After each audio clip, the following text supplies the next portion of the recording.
The human body contains 206 bones. Thomas Hale learned this not from any book, but from counting.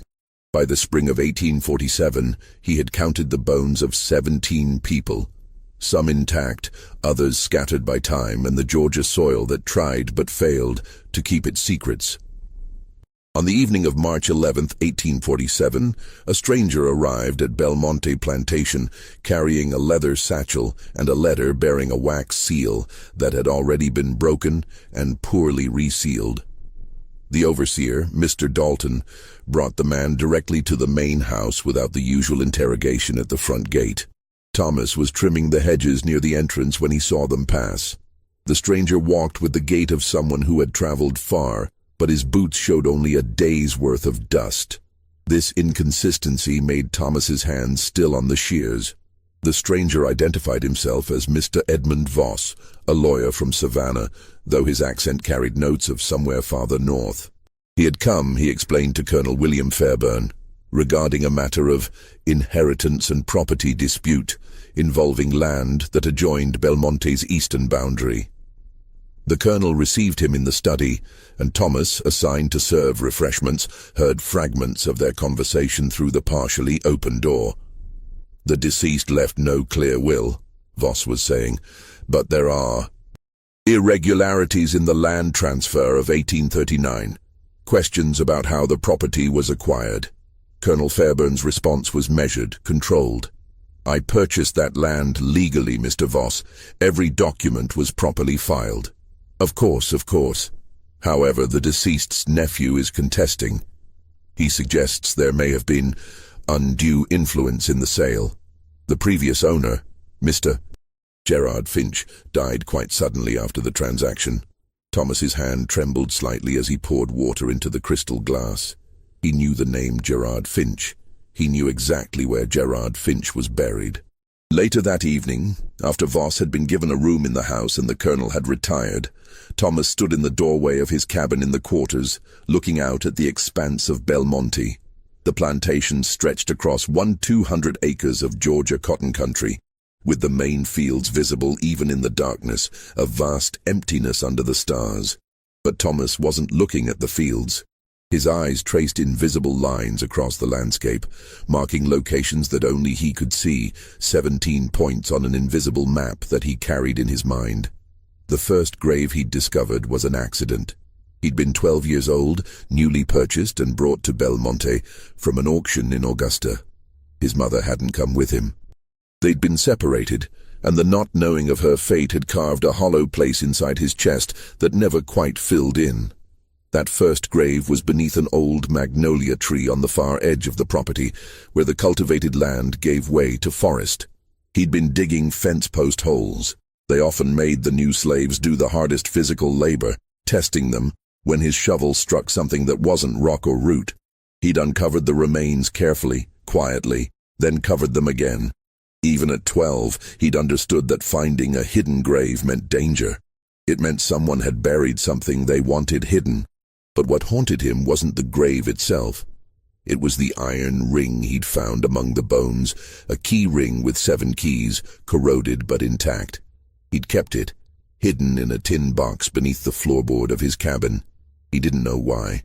Perhaps because it was the first real choice he'd made since arriving at Belmonte, to keep something that belonged to the dead. Thomas was 31 years old in the spring of 1847. Though the plantation records listed his age incorrectly as 28. Such small inaccuracies were common.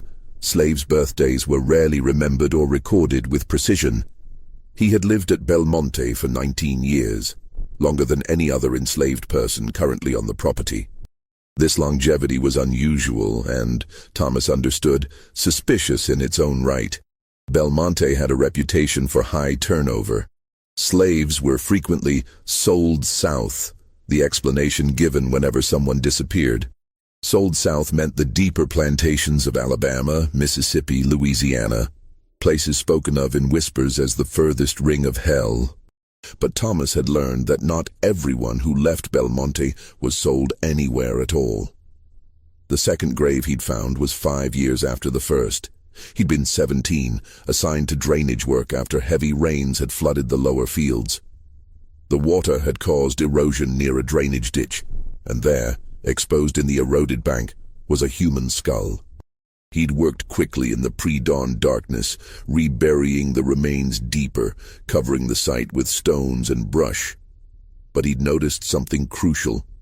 The skull showed a distinct fracture pattern, the kind that came from a deliberate blow. After that, he'd started looking. Not obviously, not in any way that would draw attention, but with the careful observation of someone who understood that knowledge was the only form of power available to him. When assigned to repair fencing, he noted disturbed soil.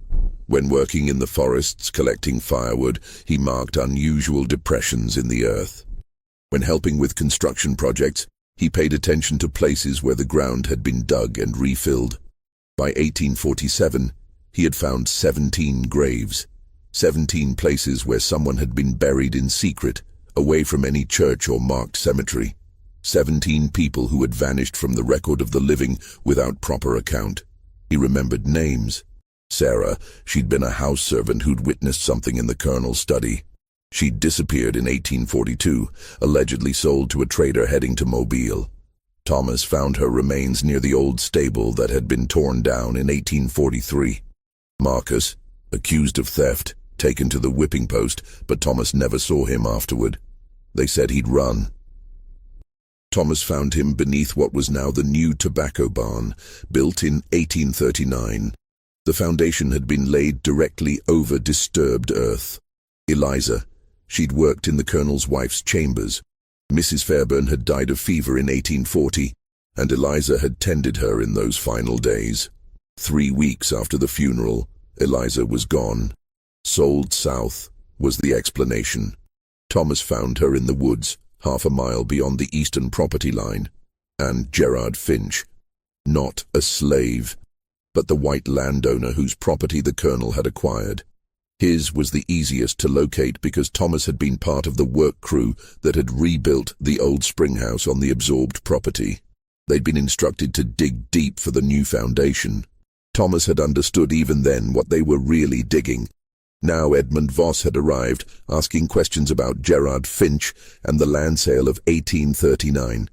This was dangerous in a way Thomas couldn't fully articulate. Secrets buried for 8 years were being exhumed. On the second day of Voss's visit, Thomas was assigned to attend the lawyer during his survey of the eastern property boundary. The Colonel insisted that Voss be accompanied, ostensibly for safety, but Thomas understood it was for surveillance. Colonel Fairburn wanted to know exactly what Voss was looking for and where he was looking. They walked the boundary line, Voss consulting surveyor's documents and occasionally stopping to take measurements with a brass compass and chain. Thomas carried the lawyer's satchel and surveying tools, staying 3 paces behind, as was expected. "You've been at Belmonte a long time," Voss said suddenly, not turning around. It was a statement, not a question. "Yes, sir." "You knew the previous owner of this section, Mr. Finch?" Thomas chose his words carefully. "I seen him sometimes, sir, when he was alive."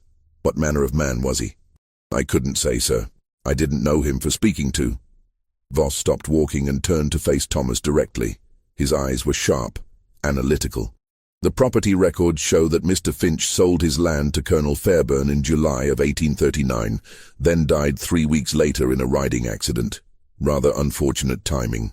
Thomas kept his expression neutral, his gaze somewhere just past Voss's left shoulder. "I wouldn't know about that, sir." "No, I suppose you wouldn't." Voss resumed walking, but Thomas caught something in his tone, a suggestion that the lawyer knew more than he was stating. They reached the old spring house, the one that had been rebuilt in 1839. It sat partially collapsed now, unused since a newer spring house had been constructed closer to the main house.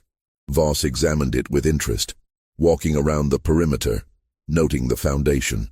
"This was rebuilt the same year as the land transfer," Voss observed. "Curious that they'd rebuild this rather than simply construct the new spring house they ended up building anyway." Thomas said nothing. His heart had begun to beat faster, though he kept his breathing steady. Voss knelt near the foundation, running his hand over the stones. Deep foundation for such a small structure, very deep. For a moment, Thomas thought Voss was about to start digging. But instead, the lawyer stood, brushed off his hands, and continued walking the boundary. Thomas followed, gripping the satchel tighter than necessary. That evening, Thomas sought out Isaiah, one of the oldest enslaved men on the plantation. Isaiah was in his 60s, partially blind in one eye from an old injury, and he'd been at Belmonte even longer than Thomas, though just barely. He'd arrived in 1826, 2 years before Thomas. They spoke quietly in the space between Isaiah's cabin and the water barrel, where conversations could be disguised as the ordinary interaction of fetching water. "You remember when they built that new spring house on the Finch property?" Thomas asked, his voice low. Isaiah's good eye fixed on him. "The old one or the new one?" "The one they rebuilt in 39, then abandoned." Isaiah was silent for a long moment. "I remember." "You remember anything else from that time?" "I remember Mr. Finch came to visit the colonel. They had a disagreement, loud voices in the study. Then Mr. Finch didn't come anymore." "You remember who worked on rebuilding that spring house?" Isaiah's expression didn't change, but something shifted behind his eye. "Some of those men aren't here anymore, Thomas. You asking questions that have answers you might not want. I'm trying to understand what's happening. What's happening is what always happens. White men have disputes. Other people disappear. The earth gets dug, then covered, and we keep living because we don't ask about what's under the dirt." Thomas absorbed this. "The lawyer, who's here, I seen him, and I seen how the colonel watches him. That man is digging up more than land boundaries, Thomas. Be careful you're not standing too close when something collapses." The opportunity came on the third evening. Colonel Fairburn had invited Voss to join him for supper, and afterward they retired to the study for brandy and cigars. Thomas was serving, essentially invisible as he moved around the room refilling glasses and tending the fire. Voss had brought his satchel into the study, setting it beside his chair. As the evening wore on and the brandy flowed, the conversation became more pointed. "I'll be frank with you, Colonel," Voss said. "My client believes that his uncle was coerced into selling the land. There are witnesses who say Mr. Finch never intended to sell." "Witnesses?" The colonel's tone was dangerous. "What witnesses?" "People who knew Mr. Finch. People who say he visited Belmonte to discuss a boundary dispute but left speaking of threats. 3 weeks later he's dead, thrown from his horse on a road he'd traveled 1,000 times. Accidents happen, Mr. Voss, even to experienced riders. Indeed they do. But when an accident is convenient, people ask questions." The colonel leaned forward. "What exactly are you suggesting?" "I'm not suggesting anything. I'm investigating. My client has reason to believe that the land sale was made under duress, which would make it invalid. And if the sale was invalid, then the property should revert to the Finch estate. You have no proof of any wrongdoing?" "Not yet." Voss smiled slightly. "But I'm thorough in my research, Colonel. Very thorough." The tension in the room was palpable. Thomas kept his movements careful and quiet, aware that he was witnessing a confrontation that could become dangerous. Later, after the colonel had retired and Voss had gone to his guest room, Thomas made a decision that could cost him his life. He went to the study. The satchel was still there, left behind in the hasty conclusion of the evening's uncomfortable conversation. Thomas's hands were shaking as he opened it. Inside were legal documents, correspondence, a journal, and a small leather-bound notebook. He couldn't read well. He'd learned some letters from a kind overseer's wife years ago, before she died, but he could make out some words. He recognized names. Finch, Fairburn, Belmonte. But what stopped his breath was a list in the notebook. Names, dates, and the notation, whereabouts unknown. He saw Sarah's name, 1842, Marcus, 1839, Eliza, 1840. Others he recognized. Not all 17, but enough. Voss was investigating more than a land dispute. He was investigating disappearances. Thomas carefully returned everything to the satchel exactly as it had been, then slipped out of the study. His mind was racing. Voss was dangerous, but not in the way the colonel was dangerous. Voss was dangerous because he was uncovering truths that would lead to consequences Thomas couldn't predict. The next morning, Thomas was working in the garden when he saw the colonel's personal guard, a man named Hatch, riding toward the eastern boundary. Hatch was returning within an hour, and Thomas noticed mud on his boots from the area near the old spring house. That afternoon, Voss announced he would be concluding his visit the following morning. He seemed satisfied with his survey work, he said, and would be returning to Savannah to file his report. But that night, Thomas couldn't sleep. Something felt wrong. The colonel had been too calm at dinner, too agreeable.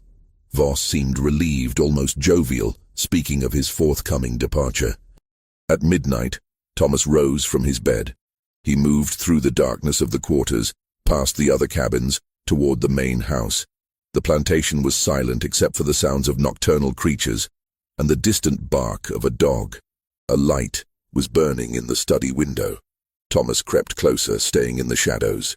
Through the window he could see the colonel at his desk, writing. But what made Thomas's blood run cold was the pistol lying on the desk beside the paper. Thomas stood in the darkness, paralyzed by understanding. The colonel was planning something. Voss would leave in the morning, but would he arrive in Savannah?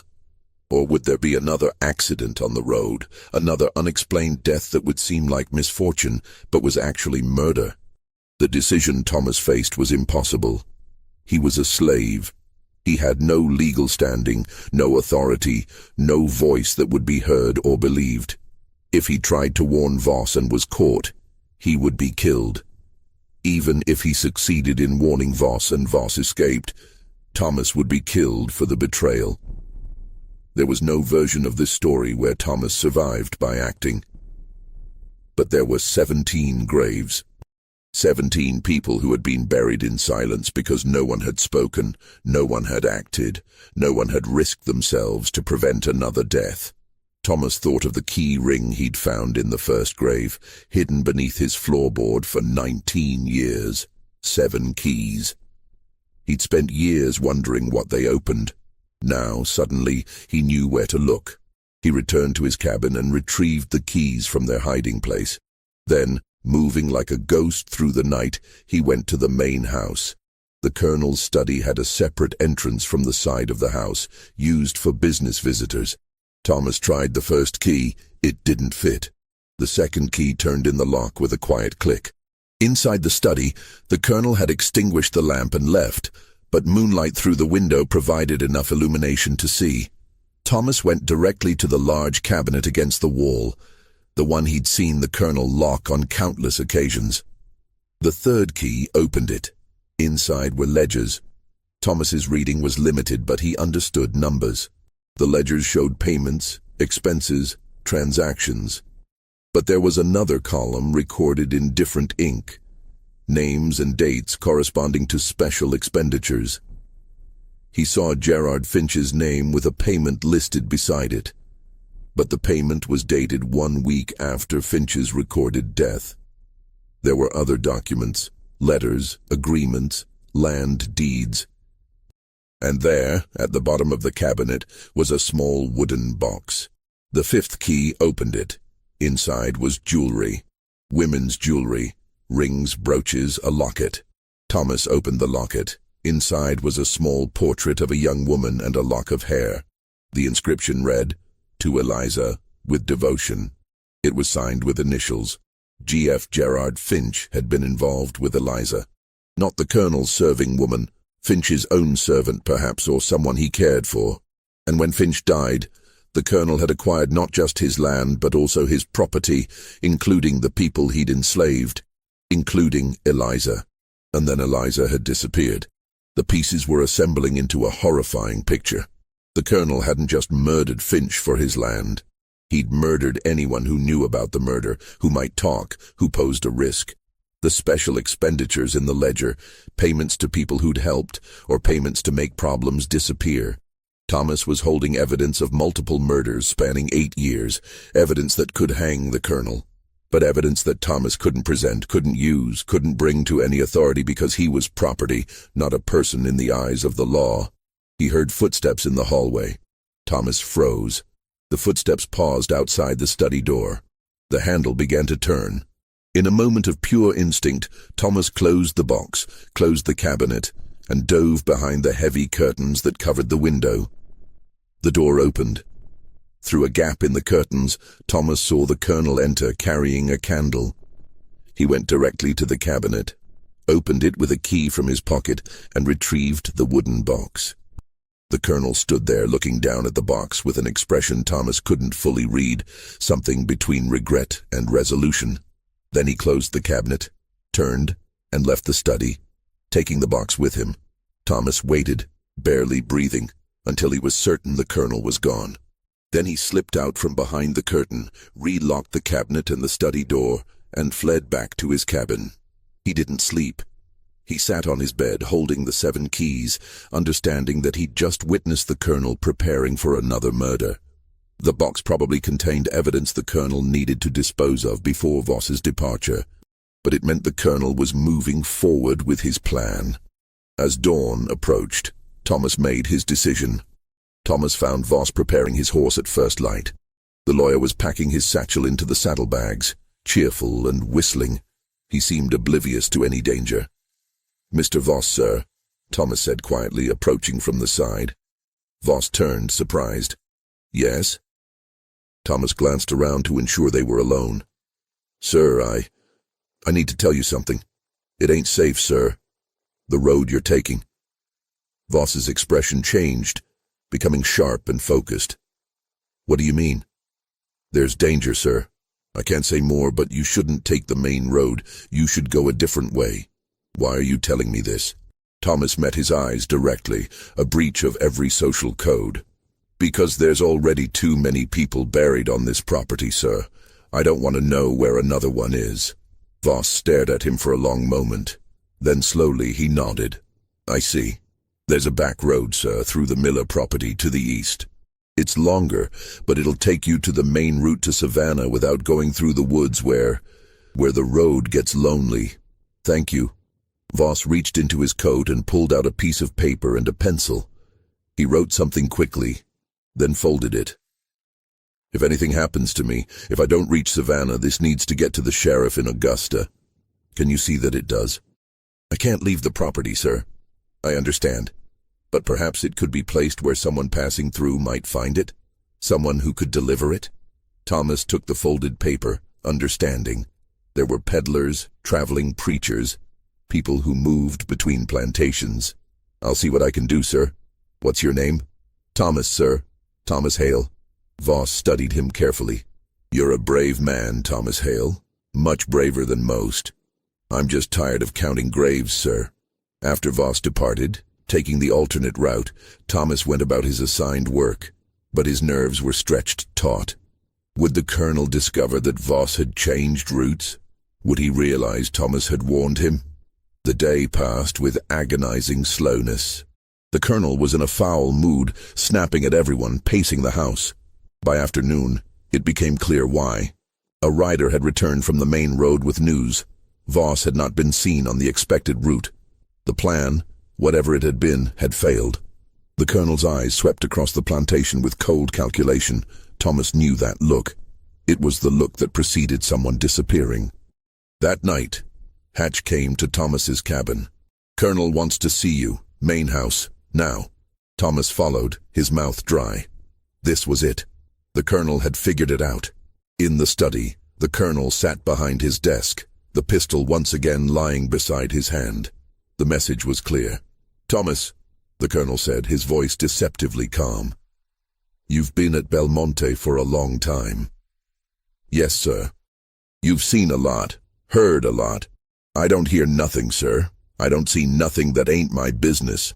"That's what I've always appreciated about you, Thomas. Your discretion." The colonel picked up the pistol, not aiming it, just holding it. "Mr. Voss asked you questions when you accompanied him to the boundary, didn't he?" "Just about the property, sir. About measurements and such." "Did he ask you about people who used to be here? People who left?" "No, sir." The lie was enormous, filling the room. The colonel studied Thomas's face, looking for any sign of deception. Thomas kept his expression carefully blank, the mask he'd worn for 19 years. "I wonder," the colonel said softly, "how Mr. Voss knew to change his route this morning." I wonder who might have suggested he take the back road instead of the main road where—" He paused. "Where the road can be treacherous." Thomas said nothing. "You're a valuable asset, Thomas.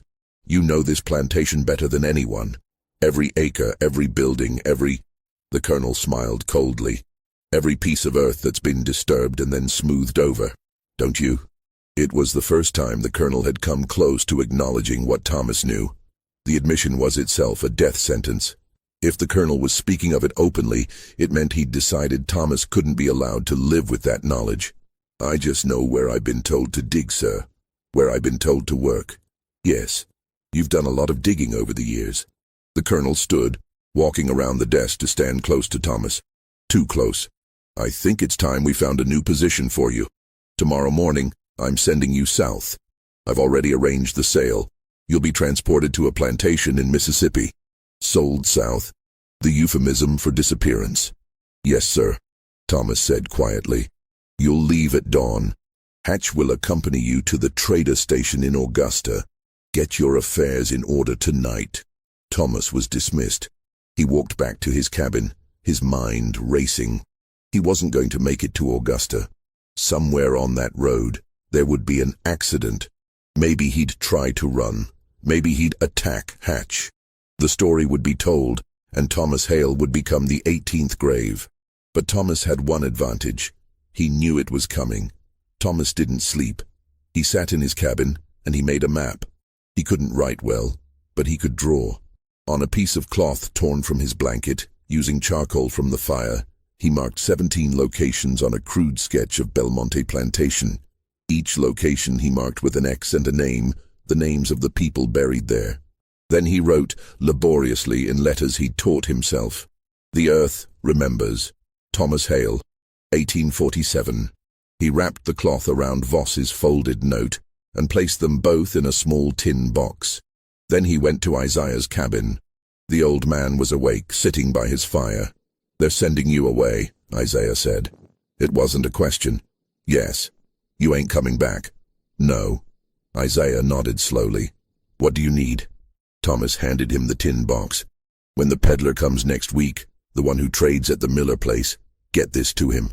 Tell him it needs to reach the sheriff in Augusta." "Thomas, I know what I'm asking. But Isaiah, if nothing changes, if no one speaks, this will keep happening. More graves, more names. There's 17 now. I'll be 18. How many more after that?" Isaiah took the box, his weathered hands trembling slightly. "They'll kill me too if they find out. I know, I'm sorry. But you're old. You got less time to lose than most. And maybe," Thomas swallowed hard, "maybe we can't change nothing. Maybe this all gets buried like everything else, but at least we tried. At least someone spoke." Isaiah looked at the box, then at Thomas. "My son was Marcus. Did you know that?" Thomas felt his heart contract. Marcus, accused of theft, disappeared in 1839, one of the 17. "I knew," Thomas whispered. "That's why I counted. That's why I remembered. Because they wanted everyone to forget, and I couldn't let that happen." "Where is he?" "Beneath the tobacco barn, north corner." Isaiah closed his eyes. A single tear ran down his weathered cheek. "Thank you for telling me. Thank you for remembering his name." They sat together in silence for a long moment. Two men who had lost everything but somehow still had something left to give. At dawn, Thomas stood in front of his cabin with nothing but the clothes on his back. Hatch sat on his horse, a rifle across his saddle. Another man, a trader named Simmons, waited with a wagon.